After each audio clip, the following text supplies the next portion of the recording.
Assalamualaikum warahmatullahi wabarakatuh. Bismillah, alhamdulillah, wassalatu wassalamu ala rasulillah Muhammad ibn Abdullah wa ala alihi wa ashabihi wa mawala. La hawla wa la quwata illa billah, amma ba'du. Sahabat santri ngaji ben aji, kali ini Al-Fakir akan berbagi tentang hukum memakan belut. Hukum memakan belut. Sebenarnya sudah lumrah ya, kalau di Indonesia sudah banyak orang yang mengkonsumsi belut. Tentu saja teman-teman santri sudah pada tahu hukum memakan belut. Belut merupakan salah satu hewan yang secara bentuk mirip dengan ular. Hanya saja kulit belut halus, tidak memiliki sisik sebagaimana ular. Hewan belut pada umumnya berada di tepi sungai dan ladang sawah yang tentu saja banyak lumpurnya. Pada siang hari ia membuat lubang biasanya yang terpenuhi air sebagai tempat persinggahannya, di mana tujuannya untuk menjaga diri dari para pemburunya. Saat malam tiba, saat sepi dari manusia tentunya, biasanya belut keluar dari sarangnya untuk mencari makan. Makanannya apa? Makanannya ya ikan-ikan kecil, cacing, itu biasanya yang dimakan. Belut ini tergolong hewan yang sering hidup di perairan. Belut tidak bisa tahan lama hidup di daratan. Kalaupun belut terkadang berada di lelumpuran, namun dapat dipastikan lumpur yang ditempati belut tersebut pasti dipenuhi oleh resapan air, jadi tetap basah ya. Memang di samping itu belut juga tergolong salah satu menu kuliner yang kalau di Indonesia memang banyak digemari ya. Dari berbagai latar belakang itu belut itu digemari, meskipun juga ada yang tidak suka dengan belut, mungkin jijik dan lain sebagainya. Sering kita lihat di berbagai warung-warung, lalapan di samping jalan raya juga seringkali menyediakan belut goreng dan lain sebagainya ya. Bahkan keripik belut juga ada sekarang.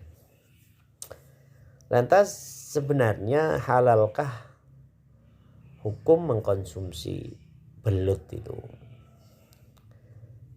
Salah satu ulama Masjidil Haram yang berasal dari Pulau Jawa, Syekh Muhammad Mukhtar bin Al-Tarid Al-Jawi, membuat karangan risalah kitab yang membahas secara tuntas tentang hukum mengkonsumsi belut yang diberi nama Asy-Syawaiq Al-Mukhriqah lil Awham Al-Kadhibah fi bayani hilli al-belut warrodi ala man kharamah, atau yang biasa dikenal dengan kitab belut ya.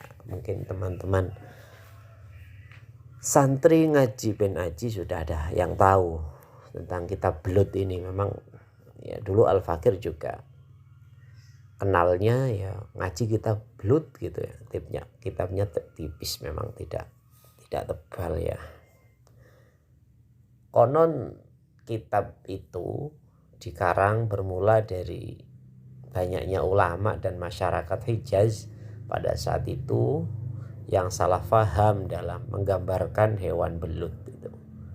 Banyak dari ulama Hijaz itu menganggap belut itu sama dengan ular yang dominan hidup di daratan, sehingga menurut mereka ulama Hijaz ini hukumnya haram. Pemahaman tersebut disanggah oleh Syekh Muhammad Mukhtar dengan mengarang kitab risalah tentang belut sebagaimana dijelaskan di atas. Teman-teman santri ngaji ben aji, hewan belut sendiri jika berdasarkan sifat, bentuk, dan ciri-cirinya terdapat berbagai nama dalam beberapa literatur kitab klasik yang mengakomodir sifat dan bentuk dari hewan belut ini. Di antaranya adalah hayatul ma, ya, hayatul ma, atau juga al-jirid dan al-angkalis. Berkaitan dengan nama yang terakhir ini al-angkalis, terdapat hadis mauquf dari sahabat Ali bin Abi Thalib karramallahu wajhah. Fi hadis Ali radhiyallahu annahu ba'atha ila suq faqala la ta'kulu al-ankalis huwa samakun syabihun bil hayat radi'ul ghada wa huwa alladhi yusamma al-marmahi wa innama karaha lihadza la li'annahu haramun. Artinya dalam hadis Sayyidina Ali, artinya itu mengutus seseorang ke pasar, kemudian beliau berkata, janganlah engkau memakan angkalis. Angkalis ialah hewan yang mirip ular yang buruk makanannya. Ia disebut juga dengan marmahi. Dalam bahasa Persia itu marmahi. Sayyidina Ali melarang belut karena faktor ini, mirip ular dan buruk makanannya, bukan karena angkalis adalah hewan yang haram dikonsumsi. Keterangannya ada dalam kitab Ibnu Athir An-Nihayah fi Gharfir. Ya. Kemudian jika merujuk pada penamaan belut dengan nama hayatul ma, kehalalan mengkonsumsi hewan ini tergolong hukum yang telah disepakati oleh para ulama. Sebagaimana disebutkan dalam redaksi, inna sama kalahu asnafun mukhtalifatun bihasabi ikhtilafi suwarihi wa minhu ma yuqalu hayatal ma likaunihi ala syaklil hayah yakhillu akluhu bil ittifaq. Ikan ada berbagai macam jenis yang berbeda-beda sesuai dengan beragam bentuknya. Di antaranya adalah ular air, belut. Disebut dengan ular air karena bentuknya mirip ular. Hukum mengkonsumsi ular air ini juga halal berdasarkan kesepakatan ulama. Ya, Syekh Muhammad Mukhtar bin At-Tarid Al-Jawi, kitab belut. Ya. Jadi halal. Banyaknya istilah nama untuk belut dalam berbagai literatur Arab klasik ini dikarenakan nama belut belum dikenal oleh para ulama zaman dahulu dan merupakan nama yang hanya masyhur di kalangan masyarakat Jawa khususnya. Maka tidak heran jika Syekh Muhammad Mukhtar menanyakan persoalan belut ini pada para gurunya di Mekah yang tidak pernah mengetahui hewan yang dinamai dengan belut. Dalam kitabnya Summa akhbarna ba'du masyayikhana al-a'lama wal jahabidah al-'azam min ulama'i Makkah al-musyarrafah al-safal balut al-madhkurah belut ya al-madhkurah wa sa'alnahum an hukmihi faqalu in kana hadha sifatuhu fahuwa halalun li'annahu minas saydil bahri. Artinya selanjutnya kami menceritakan pada sebagian guru-guru kami yang alim dan tokoh-tokoh arif yang agung dari ulama Mekah al-musyarrafah tentang sifat-sifat hewan belut. Lalu kami tanyakan tentang hukum mengkonsumsinya.